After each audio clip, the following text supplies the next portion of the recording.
Madame, Monsieur, bonsoir. Merci de votre fidélité. À la une ce soir, de la panique à la sérénité, Kinshasa a offert un nouveau visage aux automobilistes aujourd'hui. Fini les files interminables dans les stations-service et son cortège de malheur. Des images à suivre dans cette édition d'information. Bientôt le transfèrement de la deuxième vague de délinquants dits Kuluna. Le voyage se prépare au niveau de la police nationale et du service national. Sylvano Kassongo et Jean-Pierre Kabouik se sont concertés. Les corps des victimes de l'accident au pont Maïndombe ne sont toujours pas inhumés. Les élus du Kwilu viennent d'obtenir du Premier ministre des Assurances sur l'organisation des obsèques dignes pour ses compatriotes. Voilà tout pour ce soir. Encore une fois, bonsoir et bienvenue. Aujourd'hui, les stations d'essence ont respiré, les longues files ont disparu, comme l'avait annoncé le ministre Didier Boudimbo des Hydrocarbures. Les points de vente ont été progressivement ravitaillés. Nos reporters ont fait le constat sur le terrain. Voici ce reportage signé Joseph Oscar Mbalkaïj. Les stations-service de Kinshasa peuvent désormais respirer. C'est à la faveur de l'approvisionnement en carburant par des camions-citernes sur toute l'étendue de la ville-province Kinshasa. Ce mardi 5 avril 2022, la circulation a repris son cours habituel. Les chauffeurs de véhicules et motocyclistes défilent aisément dans la cour des ravitaillements. Pour ces conducteurs, les faibles engouements observés ces jours-ci se justifient par des mesures de précaution individuelles de la population.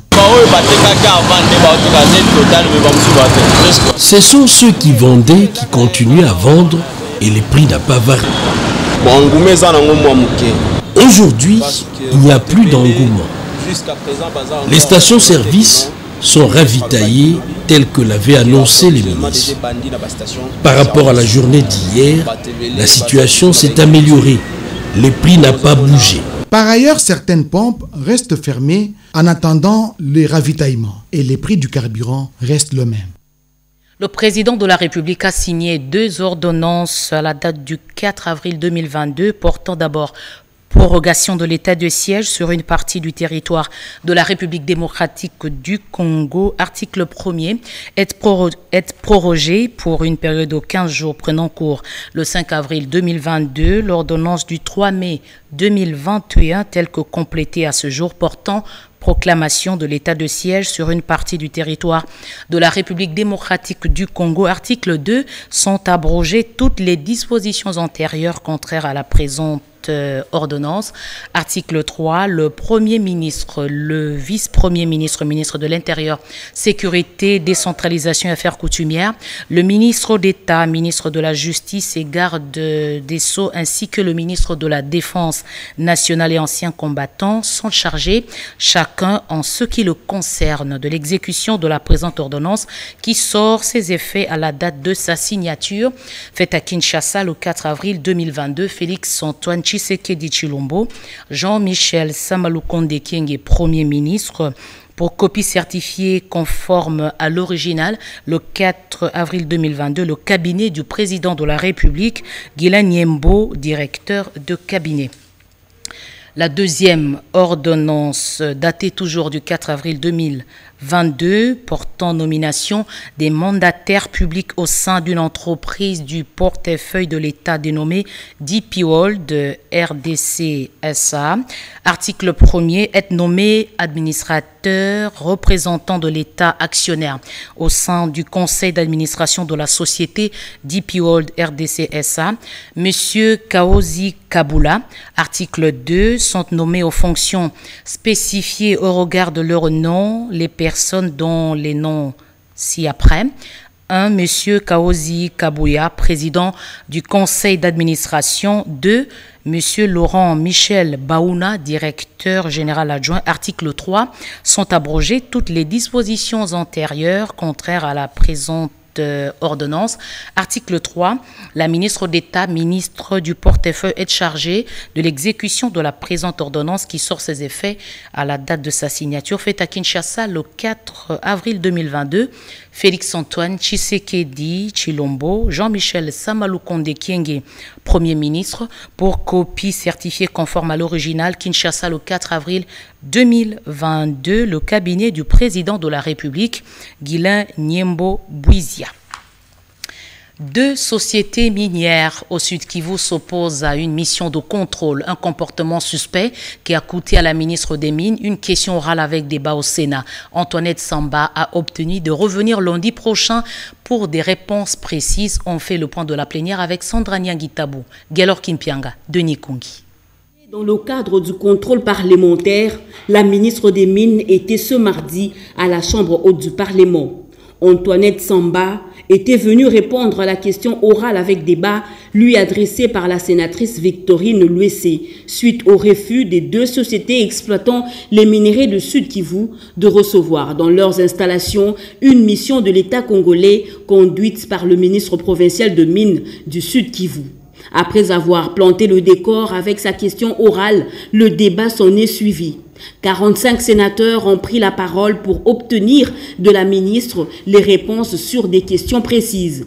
De manière générale, les questions ont tourné autour de l'exécution du code minier, du fonds minier pour les générations futures, la traçabilité et la quantité annuelle des minéraux exploités en République démocratique du Congo. Après débat général, la ministre a sollicité et obtenu de la plénière quelques jours avant de revenir lundi prochain pour rencontrer les préoccupations des sénateurs. Au vu de ces images rappelant l'exploitation sauvage, quelles sont les mesures qui ont été prises par votre ministère à la fois pour démontrer que l'État n'est pas mort et les codes miniers restent de rigoureuses applications? C'est pourquoi l'exploitation et l'importation des minéraux en rupture avec les codes miniers méritent que la légende des Sénats soit éclairée. L'exploitation des minéraux doit profiter non seulement aux Congolais d'aujourd'hui, mais aussi à ceux de demain. C'est la raison d'être du fonds minier. Vu l'abondance de la matière et l'intérêt qu'a suscité ce sujet, deux autres initiatives de contrôle parlementaire prévues pour ce mardi ont été également renvoyées à lundi. Il s'agit d'une autre question orale adressée cette fois-ci à la ministre de la Culture et des Arts, initiative du sénateur Denis Kambaye, et l'audition du directeur général intérimaire de la Régie des eaux, initiative du sénateur Papi Bazego. Autant pour la Belgique que pour la RDC, chaque État est confronté à de nombreux défis. Et pour un échange au niveau parlementaire, le président de l'Assemblée nationale, Christophe Mbosso, a eu des échanges avec une délégation du parti flamand belge, conduite par son président Sylvie Moembo, Bernard Bodo, Guy Kitoko. Initier des rencontres avec des gens qui travaillent en politique et dans différents secteurs de la vie nationale en République démocratique du Congo, c'est l'objectif qui est à la base du tour qui conduira le président du parti flamand belge CDMV, démocrate chrétien, auprès des différentes personnalités sociopolitiques. Joachim Coens a franchi ce lundi 4 avril 2022 l'étape du président de l'Assemblée nationale, Christophe Mbosso Diakwanga. Nous, on a des défis dans notre pays, vous avez des défis et il faut voir comment on peut voir ensemble le futur. Par exemple, nous, on a des défis sur le plan d'énergie, le climat, etc. Vous avez des défis sur le plan d'infrastructure ou de la santé. Donc c'est ça qu'il faut chercher, comment on puisse avancer ensemble dans les deux directions, sur le plan, dans un équilibre des deux côtés. Engagés dans une coopération multiforme, la Belgique et la République démocratique du Congo restent attachés à l'idée d'envisager le futur à travers les défis. À Caen, l'organisation des obsèques des victimes de l'accident sur le pont Maïndombe, dont les 3 députés provinciaux morts noyés dans la rivière. Une poignée des élus du Kwilu est allée voir le chef du gouvernement Jean-Michel Sama pour des dispositions pratiques. Pati Tondouango Kizunda, bienvenue le Sala. Reçu ce mardi 5 avril 2022 par le Premier ministre Jean-Michel Sama Lukonde Kyenge, la délégation des députés provinciaux du Kwilu a évoqué avec les chefs du gouvernement l'organisation des obsèques des 3 des leurs morts accidentellement dans la rivière Maïndombe. Pour le président de l'Assemblée provinciale du Kwilu qui a conduit la délégation, la demande au gouvernement central de l'organisation des obsèques dignes pour ses élus s'était forcée une porte ouverte car ces dossiers étaient déjà sur la table de Jean-Michel Sama Lukonde Kyenge pour les dispositions pratiques. Nous, l'Assemblée provinciale du Kwilu, nous sommes en deuil. Nous étions vraiment émerveillés puisque le Premier ministre nous a réservé une surprise vraiment agréable. Et là, nous tenons à les remercier, puisque depuis qu'il est là en fonction, à chaque fois que nous avons des problèmes, nous au niveau des provinces, il fait un effort pour trouver des solutions. Nous avions échangé et il y a une solution qui sera trouvée dans quelques heures. Nous remercions aussi son Excellence, Monsieur le chef de l'État, Félix Antoine Tshisekedi, pour sa vision matérialisée par le Premier ministre, chef du gouvernement. La délégation des élus du Kwilu a salué l'implication du Premier ministre Jean-Michel Sama Lukonde Kyenge dans l'organisation des funérailles de ses fils du pays péris pendant qu'il venait à Kinshasa prendre part au séminaire sur l'appropriation du programme de développement à la base des 145 territoires de la République démocratique du Congo. Contentieux électoral, étape ultime dans le processus. Cette étape justement doit être minutieusement préparée et les Nations Unies comptent collaborer ou apporter son soutien à la Cour constitutionnelle. Elles l'ont dit au président de cette Cour, Edi Tchalakatala. En réponse à la requête des autorités congolaises aux Nations Unies pour un accompagnement par elles du processus électoral, le directeur adjoint de la division de l'assistance électorale est dans une tournée pour échanger avec tous les acteurs du dit processus afin d'en évaluer le besoin. Le président de la Cour constitutionnelle, Dieudonné Kaloubadibois, a reçu cette délégation pour parler du contentieux électoral.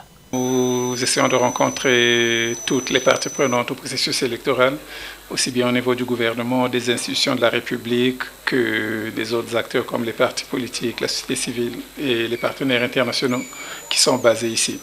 Donc nous sommes venus rencontrer aujourd'hui Monsieur le Président de la Cour constitutionnelle, parce que la Cour constitutionnelle est une institution qui joue un grand rôle, notamment dans le traitement du contentieux des élections, de la présidentielle, de l'élection des députés nationaux et aussi de l'élection des sénateurs.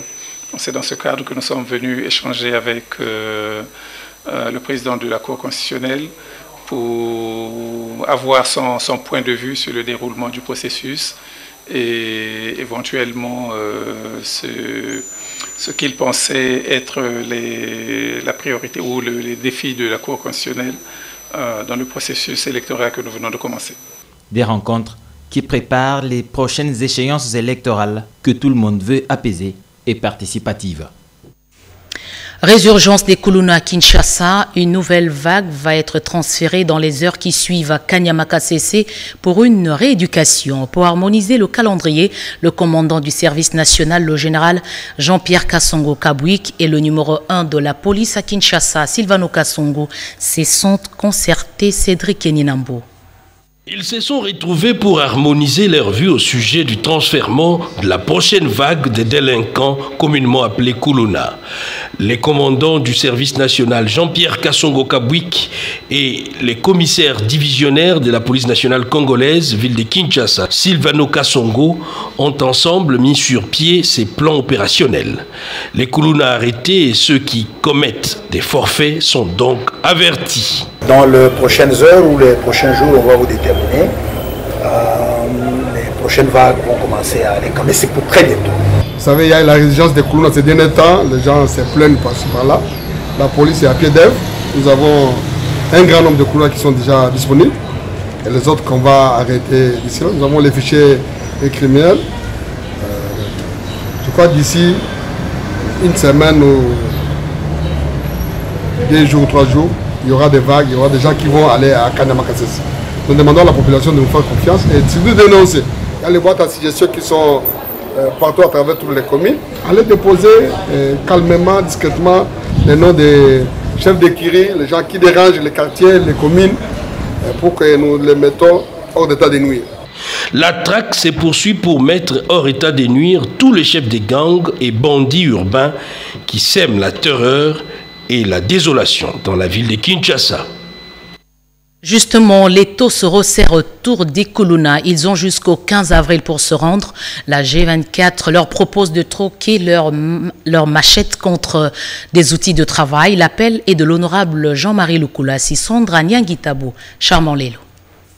Makala, Selembao et Barumbu, les Kuluna reprennent du service comme si l'autorité de l'État était en veilleuse. L'honorable Jean-Marie Lukulasi Massamba, président de G24, qui s'est donné l'ambitieux objectif d'être l'alternative du bâton pour ces délinquants des grandes cités, offre une opportunité, la dernière à ces Kuluna.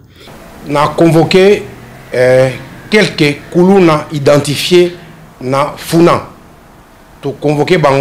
J'ai appelé quelques Kuluna identifiés à Funa pour un dernier avertissement.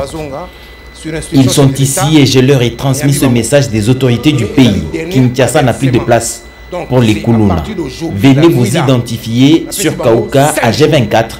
Vous n'avez que 10 jours de passer ce délai. De maison en maison, les Kuluna seront cueillis pour Kanyama KCC. À partir des 10, les 15, nous commençons l'opération d'identification fixe na carte Yamoussala. Les 15 Nabutu. Je m'adresse à tous les Kuluna de la ville de Kinshasa. Les 15 la nuit, Général Kassongo, service à renseignement, demiab, toko tandako moko, et tu récupères sans pitié. Boya bino moko.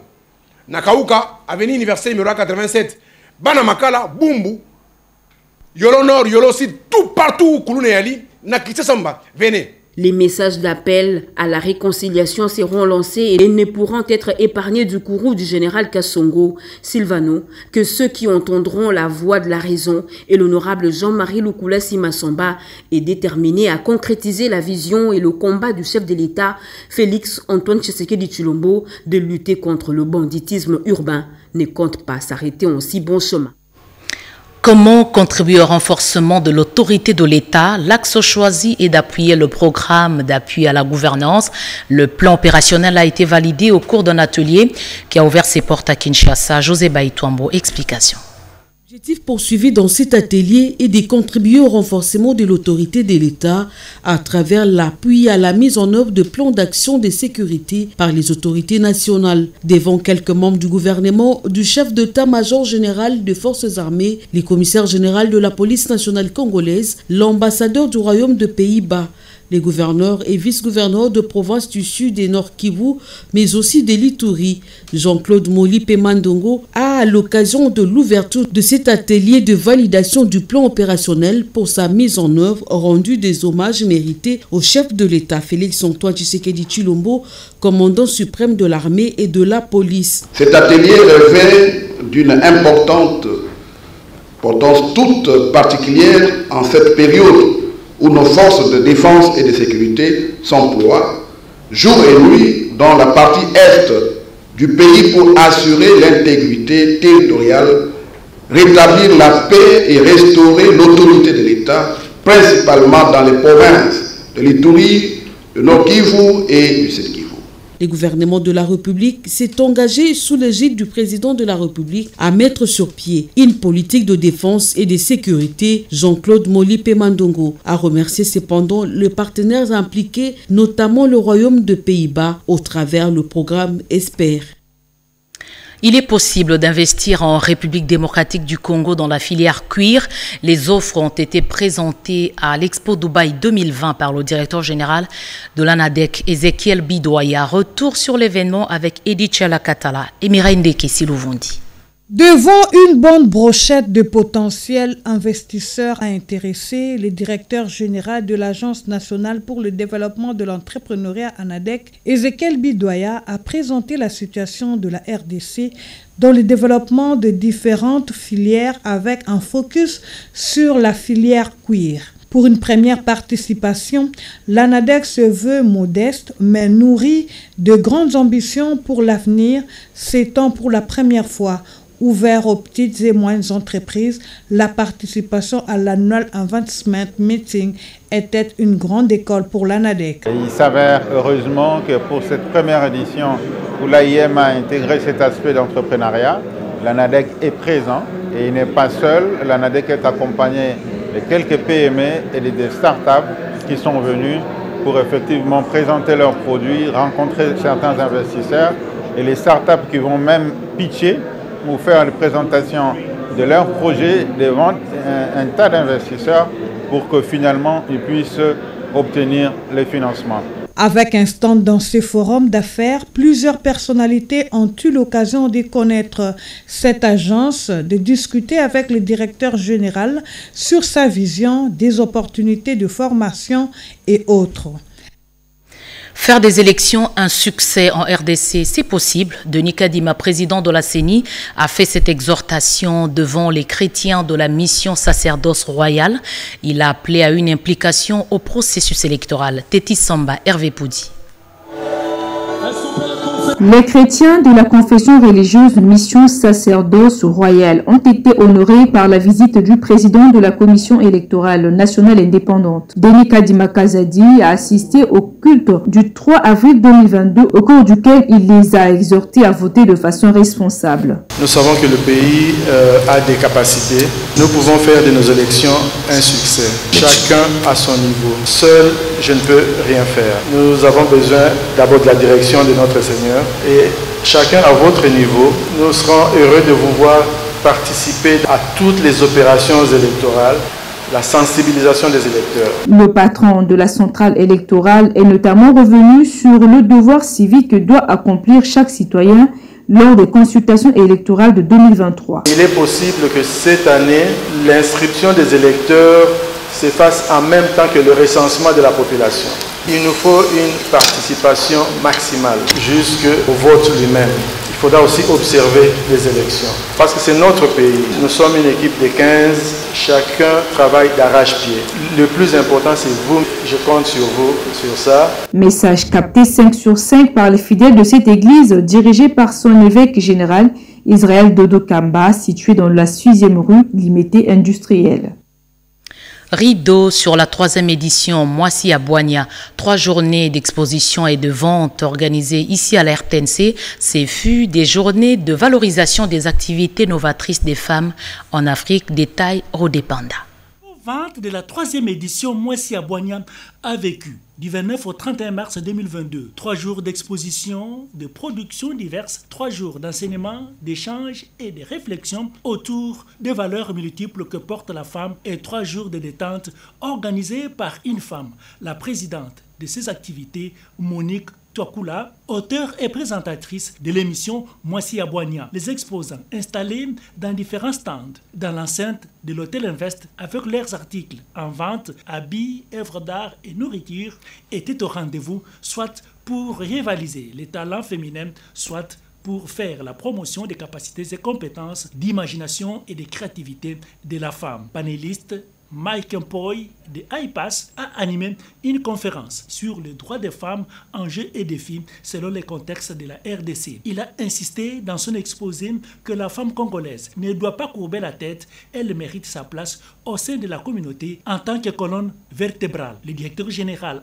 AI de la RTNC, Belide Bunga, géniteur de production à la RTNC et de l'expo Trophée Moissy à Boigna, a saisi cette opportunité pour féliciter et encourager les femmes de la RTNC à travers l'actrice de cette messe socioculturelle, tout en soutenant que ce que veut la femme, Dieu le veut. La présidente du comité d'organisation et actrice principale de cette œuvre, en toute humilité, Monique Touakoula, a placé un mot de témoignage de son parcours professionnel de l'ACP vers la RTNC. La ministre provinciale de GFE de la ville-province Kinshasa, Bernadette Panzou, était présente à l'ouverture.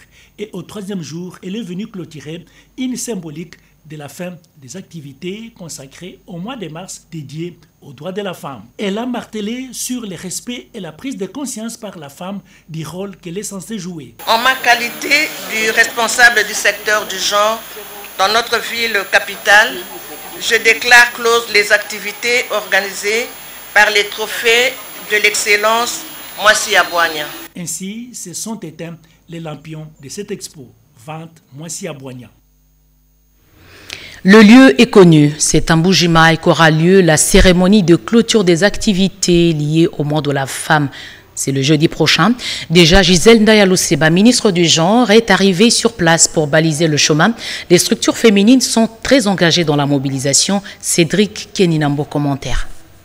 En Mbandaka, province de l'Équateur, les activités du mois dédié à la femme vont se clôturer en Mbujima. De l'aéroport de Bipemba jusqu'au lieu de l'activité, la ministre du Genre, Famille et Enfants, Gisèle Ndaya, a reçu un accueil à la dimension de l'événement. Les structures des femmes de la ville de Mbujima se sont senties honorées par la présence de la patronne du genre, qui ne s'est pas limitée aux us protocolaires, mais qui a saisi cette opportunité pour organiser une formation sur l'autonomisation économique de la femme et présenter les contenus de la campagne Tolérance Zéro contre les violences sexuelles initiée par le chef de l'État Félix-Antoine Tshisekedi. Je profite de cette occasion pour organiser une formation, un renforcement des capacités des femmes sur l'autonomisation économique de la femme. Et aussi, comme le chef de l'État avait lancé la campagne Tolérance Zéro, j'en profite, vous avez entendu, peut-être le Chiluba vous a peut-être dérangé, mais j'en ai parlé pour dire que je suis en train de lutter beaucoup par rapport à ce fléau de mariage précoce et aussi des viols. Une cérémonie officielle est prévue donc ce jeudi 7 avril à Mbujimaï. Et déjà, les ministres provinciaux ayant en charge le genre de l'espace Grand Kasaï ont déjà fait les déplacements. Comment mieux organiser son commerce et stabiliser ses revenus? Les femmes de quelques communes à Kinshasa ont été enseignées dans ce domaine. D'autres encore ont été formées par l'Alliance africaine des cadres sur la fabrication des yaourts et autres produits nettoyants. Marie Kalong. À Selembao, plus précisément au quartier Kalunga, Madame Chantal Dédé Kapanga a pris langue avec les femmes de cette partie de la ville pour les sensibiliser à mieux organiser leur commerce et atteindre l'autonomisation. Je sollicite au gouvernement de la République de vous venir en aide par les outils qui faciliteront votre travail. Et à Pompage, des femmes, au total 500, qu'on appelle femmes battantes, sont allées à l'école de l'autonomisation, et ce, à la faveur du mois leur consacré. Chantal Dédé Kapanga, présidente de l'Alliance africaine des cadres, a apprécié le savoir-faire de ces femmes qui rejoint aussi la vision de son association. Vient d'être formées, elles peuvent être dans plusieurs diverses structures, travailler, elles peuvent avoir à vendre le pain, les légumes, être autonome, indépendante, savoir se débrouiller toute seule, compter sur elle. Des activités supervisées par Madame Rachel Epengue ont consisté en la fabrication des samoussas, mayonnaise, javel et autres produits ménagers. Les participantes ont mis à profit ce temps de formation et s'en réjouissent. L'Alliance africaine des cadres de Chantal Dédé Kapanga vise l'amélioration des conditions sociales de la population. Un brevet de participation a sanctionné cette série de formations. Une femme en première ligne dans le ramassage des immondices dans les habitations. Aujourd'hui, elle a trouvé de la place au Sénat. Licence en poche dans la gestion des entreprises, Ange Ziakarobouye a été vite repérée par la DGDA où elle a presté pendant 15 ans. Doris Mozotamboué l'a rencontrée. Voici son portrait.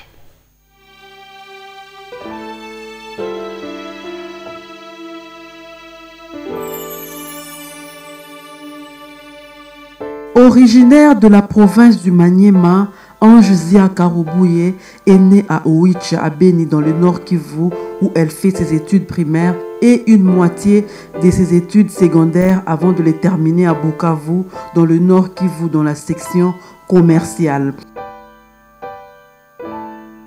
Ange Ziakarobouye entame ses études supérieures à l'Université libre des pays des Grands Lacs. Après 5 ans d'études, elle décroche son diplôme de licence en gestion des entreprises. Elle est tout de suite embauchée à la DGDA, ex-OFIDA, où pendant 15 ans, elle offre ses services comme vérificateur assistant, vérificateur full, jusqu'au grade de contrôleur chef de bureau à la direction des Assises.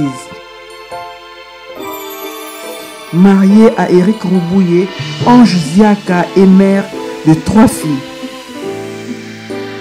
Aux élections de 2018, cette mère de 3 enfants a décidé de porter une vision politique et de se hisser dans la sphère de prise de décision.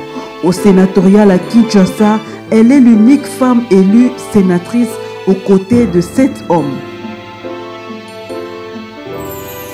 Ma vision politique est axée sur la prise en charge de la jeunesse. Nous ne concevons pas une jeunesse qui consent à vivre dans des antivaleurs. Notre jeunesse mérite qu'on lui inculque, n'est-ce pas, un esprit de civisme et d'entrepreneuriat. Ange Zia Karoubouye pense que la femme mérite plus et son souci est de voir toutes les femmes de la République démocratique du Congo à la hauteur de leurs tâches. Le projet Fachi Santé, il consiste à faciliter l'accès aux soins à moindre coût à la population. Il a été expliqué à un échantillon des femmes tirées de différentes couches sociales. Autre thème évoqué, le leadership féminin, les compétences de la femme. Alain Bikaï. Fini de 24 communes de Kinshasa pour clôturer le mois de mars dédié à la femme. De ce quoi échanger sur les conditions de la femme en République démocratique du Congo.